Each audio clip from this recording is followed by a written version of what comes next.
Hello, it's me, the narrator. Now, before we begin on our stories, what happened on the island of Sodor throughout all of its years, we would like to give a disclaimer.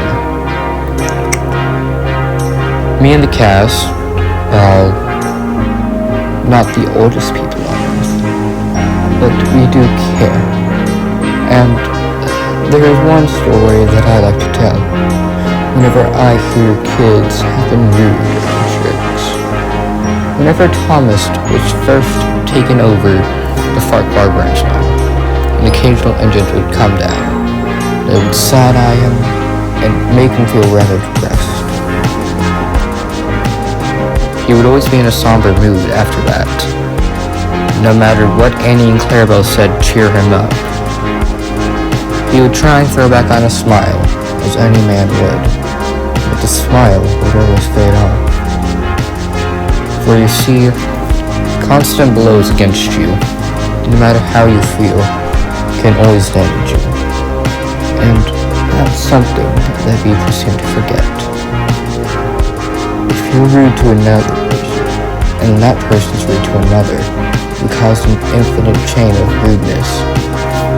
And if there's no need of happiness in this world, is it even a world?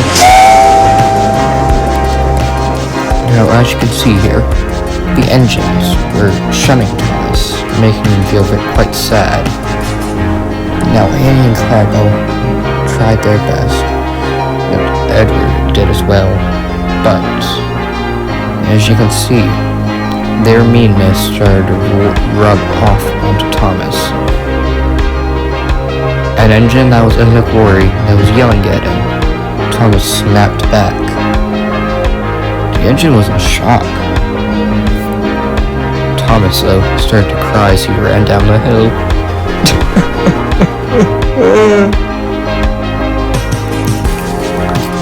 But whenever he came to Elsbridge, he had an awful smile on his face, as if he felt good for doing the wrong deed. Well, at least I don't have to. Whenever Big Blue Engine came up and yelled, Thomas had snapped. And whenever Henry, even when his struggling came in, Thomas blew a fuse. "You're always late, Henry. You always delay me. You're slow cell. At this point, why don't you just crash and burn for all I care? Because you're not a useful engine." Henry was in shock, dismay. He was disgusted by what Thomas had said. But Thomas didn't care. So this is a friendly reminder. It may not be a good one, but it is a reminder. The way you act will influence others, and how you influence others is how you want to rule the world.